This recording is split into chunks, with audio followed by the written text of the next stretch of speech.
8번 율법과 은혜입니다. 아멘. 오늘은 율법과 은혜 두 개 봅시다. 첫째 율법. 율법은 무엇이냐 물으신다면 1번 율법은 하나님의 본성과 인격을 나타내며 거룩하고 의로우며 선한 것이다. 진짜 그런지 로마서 7장 12절 읽어봅시다. 로마서 7장 12절. 그러나 율법은 거룩하며 계명도 거룩하고 의로우며 선한 것입니다. 맞죠? 율법은 거룩하고 의롭고 선하죠? 왜 율법이 거룩하고 의롭고 선합니까?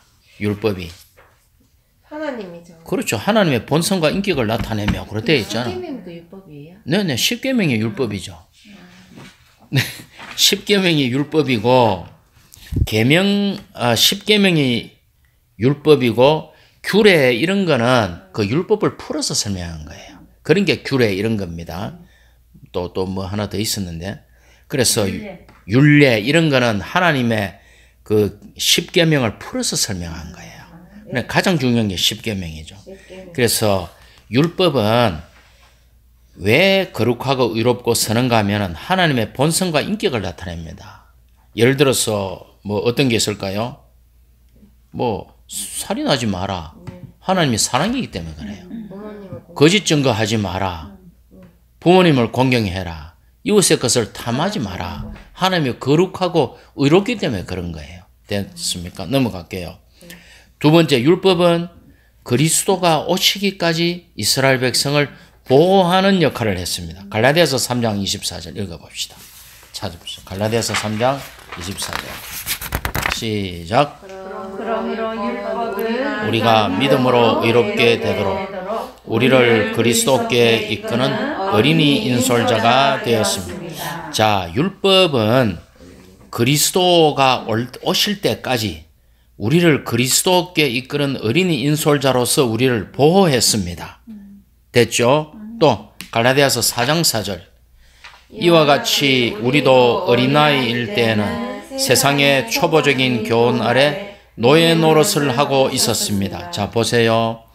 어린아이일 때에는 아까 3장 24절에서 어린이 인솔자조 율법이 우리가 어린아이일 때는 갈라디아 4장 4절 세상의 초보적인 교훈 율법이에요.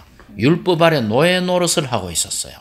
우리가 어릴 때는 실제로 이제 어린이집 가면 교사들이 이리 오세요 저리 오세요 하면 한 면에서는 보호지만은 한 면에서는 어린이들이 뭐예요?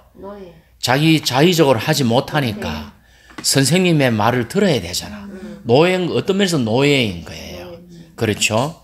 그래서 율법은 그리스도가 오시기까지 이스라엘 백성을 보호하는 역할을 합니다. 그런데 3번에 보면 우리를 죄인으로 드러나게 하죠. 로마서 3장 20절 밑에 있네.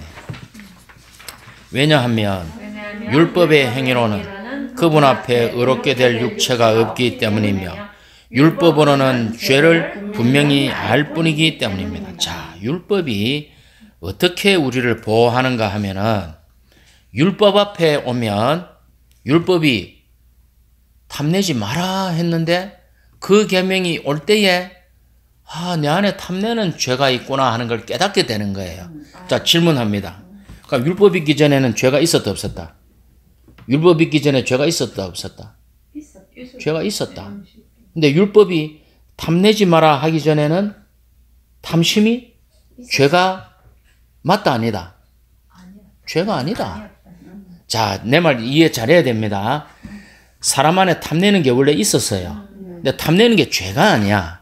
근데 어느 날 하나님이 10계명을 줘가지고 탐내지 마라 이랬어. 내 이웃의 것을 탐내지 마라. 근데 그 순간부터 내가 탐을 내면 탐심이 죄가 되는 거야. 왜? 율법을 어겼기 때문에. 탐내지 마라 하는 율법을 어겼기 때문에 그때부터는 이 탐심이 법적인 죄가 되는 거야. 유죄가 되는 거야. 됐습니까? 그래서 율법은 자, 하나님의 본성과 인격을 나타내기 때문에 거룩하고 의롭고 선한 것이고 그리스도가 오시기까지 이스라엘 백성을 보호해요. 왜? 이거 하지마, 이거 하지마, 이거 하지마 해가 보호하는데 하지마, 하지마를 어기잖아 우리가. 탐내지 마 했는데 탐이 나고 네. 거짓 증거하지 마 했는데 비방하고. 그러니까 내가 죄인으로 드러나죠. 로마서 3장 20절에 읽었나요? 네. 예. 그래서 우리가 다 율법으로는 죄를 분명히 알게 됐어.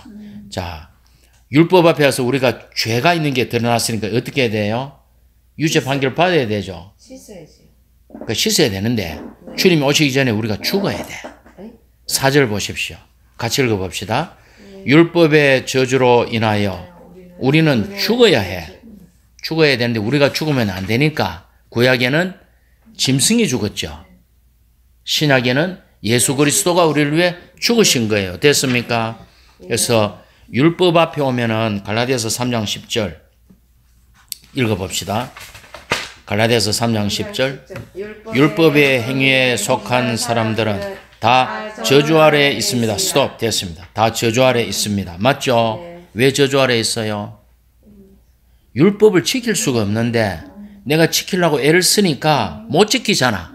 그러니까 죄인으로 드러나잖아요. 그러니까 저주 아래에 있는 거예요. 로마서 6장 23절. 로마서 6장 23절. 앞부분만 읽읍시다. 왜냐하면 죄의 대가는 죽음이지만 스톱. 자, 하나님 앞에 죄인으로 드러났으니까 죽어야 됩니다. 죄의 대가는 죽음이지만. 그래서 율법의 의미 아시겠죠? 율법은 거룩하다. 의롭고 선하다. 하나님의 본성과 인격을 표현한다. 그리스도가 오시기까지 이스라엘 백성을 보호한다. 근데 율법 앞에 올 때 우리가 죄인으로 드러나고 죄인으로 유죄 판결되는 순간 우리는 죽어야 한다. 그래서 구약에는 짐승이 피를 흘렸고 신약에는 예수 그리스도가 피를 흘렸다. 자, 이번 은혜로 갑시다. 이번 은혜. 자, 은혜는 뭐냐? 자, 첫 번째 읽어봅시다. 은혜는 뭐예요? 말씀이 육신이 되신 것이다. 은혜. 말씀이 육신이 되신 것이다. 요한복음 1장 14절 한번 읽어봅시다. 말씀께서 육체가 되시어 우리 가운데 장막을 치시니 은혜와 실제가 충만하였다. 됐습니다. 자, 말씀이 육체가 됐어요. 이게 누구예요? 예수 그리스도죠.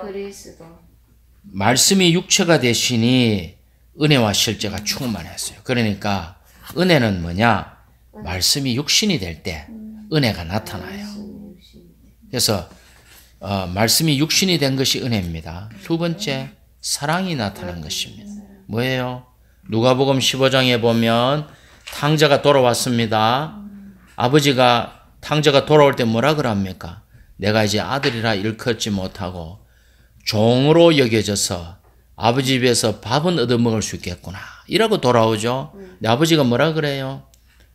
제일 좋은 겉옷을 입히고 손에 반지를 끼우고 발에 신을 신기고 살진 송아지를 꺼내다 잡아서 먹고 즐거워하자 이거죠. 사랑이 나타난 거예요. 아버지의 사랑이 뭐로 나타났어요? 겉옷, 반지, 신, 살진 송아지 먹고 즐거워하는 걸로 나타났죠. 그래서 은혜는 사랑이 나타난 겁니다. 예. 요한 1서는 뭡니까? 하나님은 사랑이시라. 이 사랑이 나타난 게 은혜예요. 아버지의 사랑이, 즉 사랑이신 아버지가 나타난 게 예수 그리스도예요. 그게 은혜예요. 말씀이 육신이 되신 겁니다. 됐죠? 세 번째, 은혜는 우리 안에서 율법의 요구를 이룬다. 자, 요거 한번 읽어봅시다. 갈라디아서 2장. 이 많은데, 자, 제가 읽을게요. 갈라디아서 5장 4절 보면 율법으로 어렵게 되려는 사람은 은혜에서 떨어져 나간 것이다. 해놓고는 고린도전서 15장 10절에 보면 바울이 이런 말을 합니다. 내가 된 것은 하나님의 은혜로 된 것이니 나에게 주신 은혜가 헛되지 않았어. 내가 다른 사도들보다 더 많이 수고하였지만 내가 아니라 나와 함께한 하나님의 은혜다. 뭡니까? 은혜가 우리 안에서 역사할 때 율법을 이룰 수 없는데 은혜가 우리 안에서 역사할 때 더 많은 걸 이 은혜가 이룬다는 거예요. 율법의 요구를 채우고도, 자, 율법은 내 이웃을 사랑하라 한 다음에 내 원수를 미워하라 하는 게 율법이죠. 왜? 이에는 이로, 눈에는 눈으로. 이게 율법입니다. 근데 은혜는 뭡니까? 내 원수를 사랑하자죠. 내 원수를 사랑할 수 있는 거는 우리 안에 은혜가 있으면 그게 될 수가 있어요. 그죠? 예, 다음 4번. 은혜는 생명 안에서 왕으로서 다스리게 한다. 로마서 5장 17절 읽고 끝내겠습니다. 시작.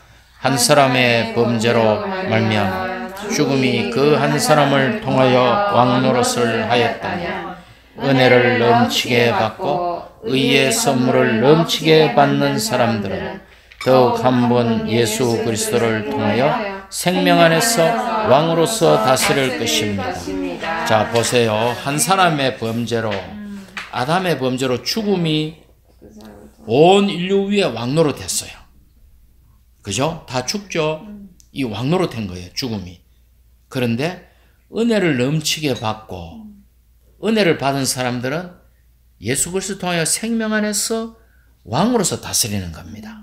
그러니까 은혜가 우리를 생명 안에서 왕으로서 다스리게 하는 것이죠. 율법과 은혜 마치겠습니다.